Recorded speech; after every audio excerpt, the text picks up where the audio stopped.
Hola, profe, con este trabajo te quiero agradecer porque me hiciste cumplir un pequeño sueño de ser youtuber. Así que nada, te agradezco y muchas gracias por este lindo trabajo.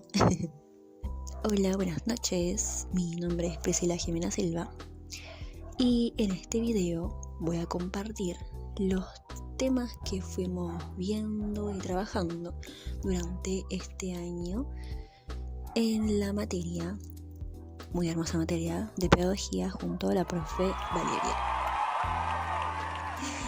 A lo largo del ciclo lectivo reflexionamos sobre muchas cosas, como por ejemplo la educación, su historia, su institucionalización, su rol como derecho.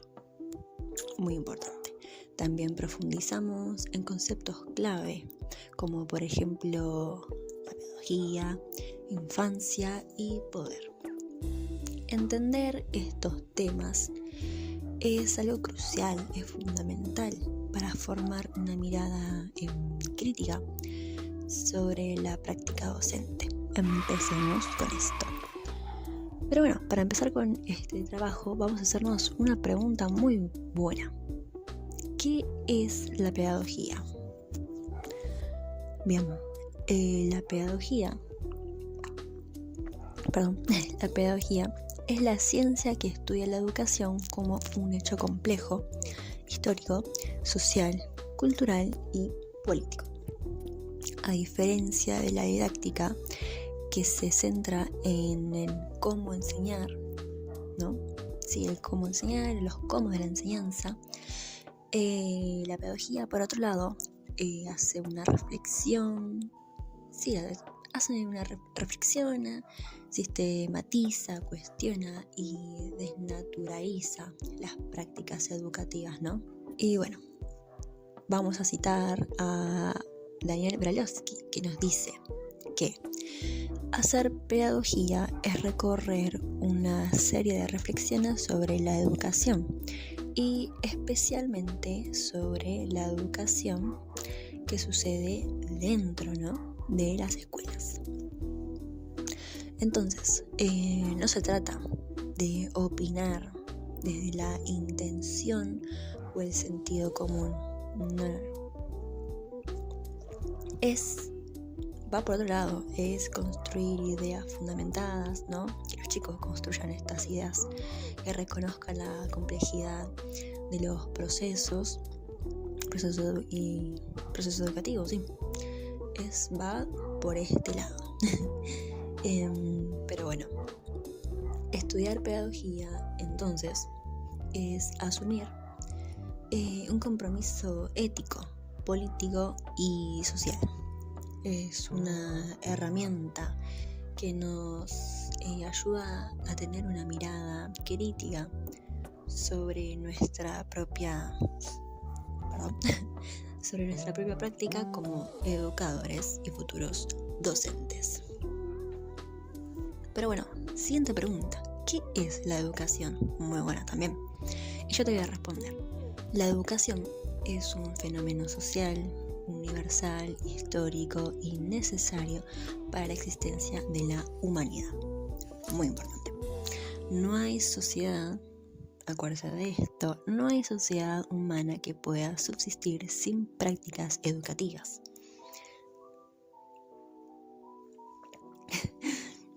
La educación transmite saberes, costumbres, normas y valores. Es como afirma Silvia Birz, ¿cómo se diría? Una acción que tiene una direccionalidad y un significado histórico. Pero bueno, tiene una doble función, la educación. Por un lado, reproduce el orden social establecido, ¿no? Y por otro lado, puede generar transformaciones e innovaciones. Mira lo que puede hacer la educación, fantástico.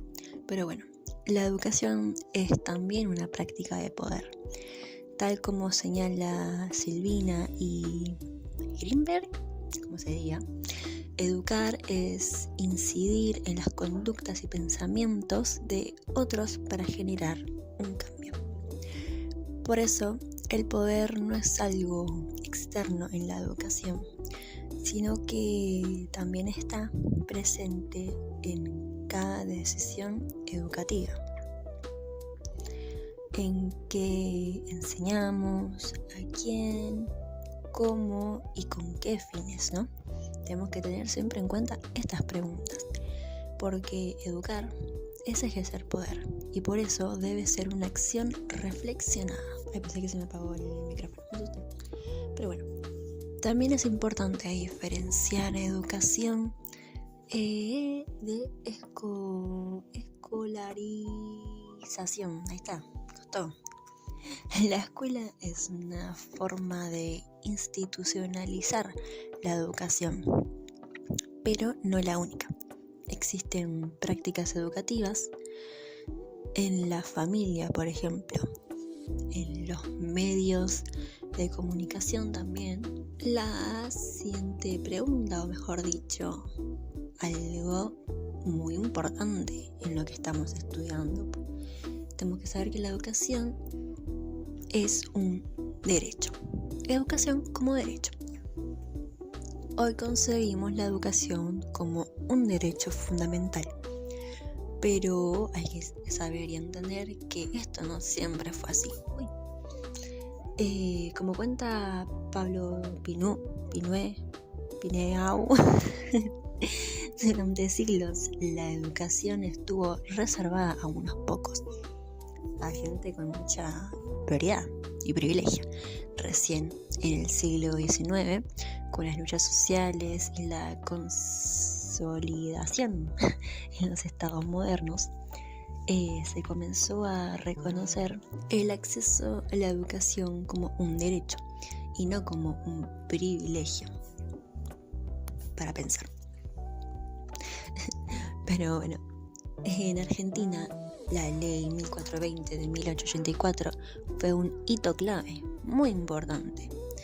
Estableció una educación primaria, obligatoria, gratuita, laica y mixta.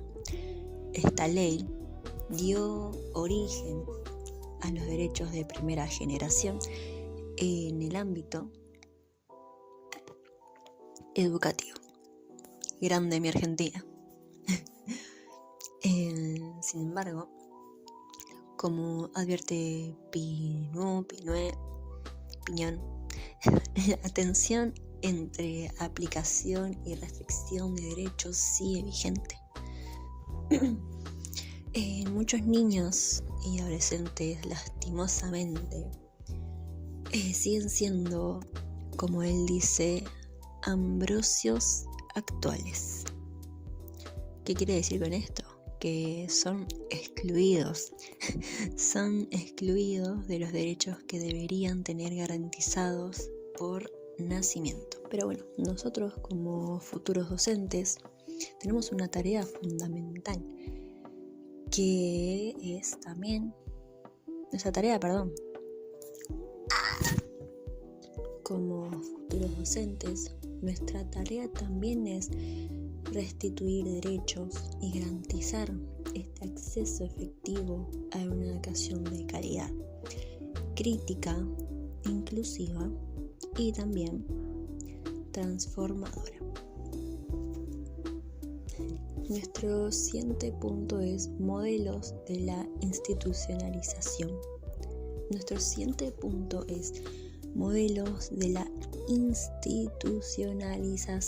De la educación. La escuela, tal como la conocemos hoy, no es natural ni eterna.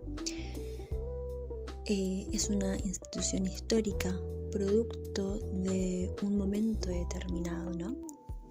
Surgió en el siglo XVIII como respuesta a los cambios provocados, ¿no?, por la Revolución Francesa y la Revolución Industrial, tal como hablamos Fran y yo en nuestra clase.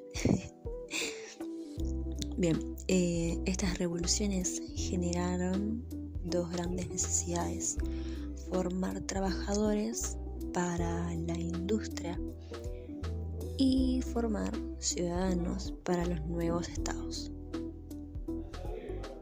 Bueno, aprecio a mi familia.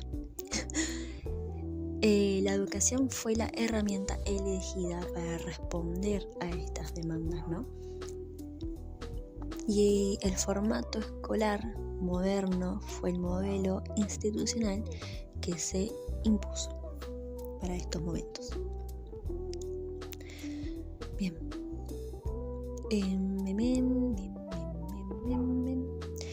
Ese formato responde a preguntas fundamentales, ¿no? Como dijimos antes, ¿qué enseñar? ¿Cómo? ¿Para qué? ¿A quién? ¿Y dónde? En ese sentido, la escuela se convierte en una, por así decirlo, una maquinaria disciplinadora, como plantean algunos autores, pero también en una posibilidad para construir ciudadanía. Acá también Silvina nos explica que la escuela actual es el resultado de una serie de transformaciones sociales, políticas y culturales, ¿no?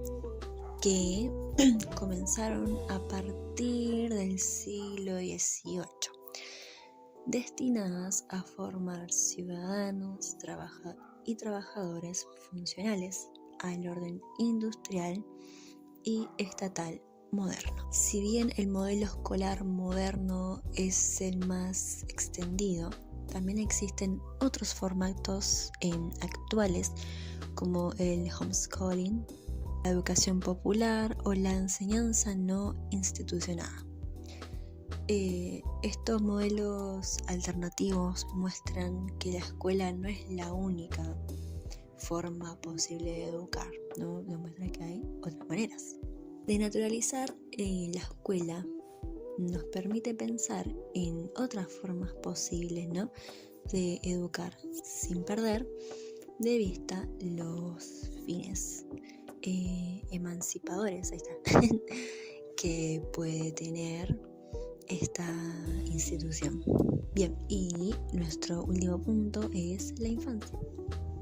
Qué lindo tema, cómo nos hizo llorar. Pero bueno, la infancia tampoco es una categoría natural. Es como la escuela, básicamente, ¿no? Una construcción socio-histórica. Qué fuerte. En la antigüedad, los niños eran considerados adultos en miniatura, pequeños adultos. Fue recién en el siglo XVIII, un montón, que se comenzó a pensar al niño como un sujeto diferente, alguien frágil, dependiente, ¿no? Manipulable, pero que al final de todo es alguien que también es capaz de aprenderlo todo. Pero bien, no termina más. Rousseau, o como sea, fue uno de los primeros en caracterizar a este nuevo sujeto, y su mirada influyó en la creación, ¿no?, del modelo escolar moderno.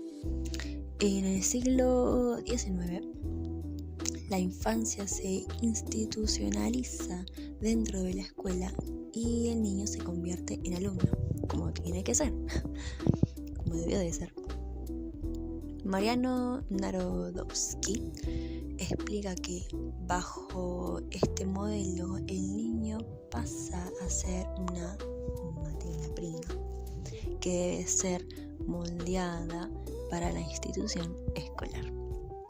A partir de ahí surge la pedagogía científica, que estudia al niño, ¿no?, para poder intervenir de manera más eficaz. Esta concepción construye una infancia disciplinada, pero también visibiliza a los niños como sujetos de derecho.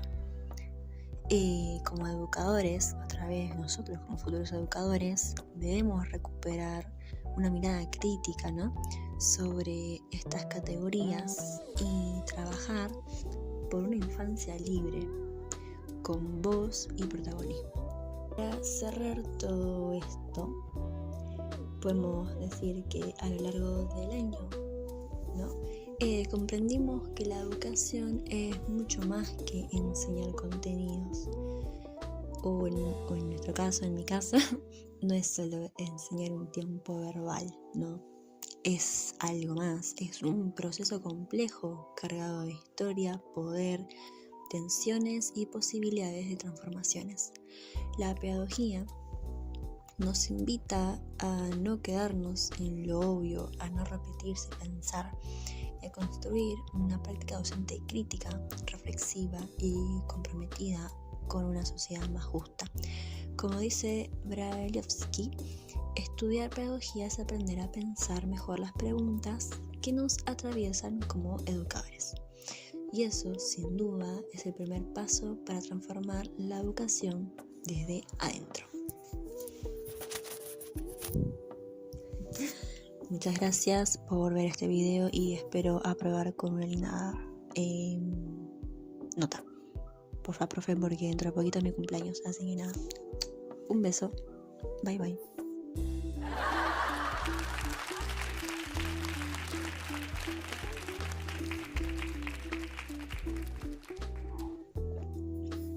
Qué rico té. Salió muy rico. Bueno, té, mate cocido.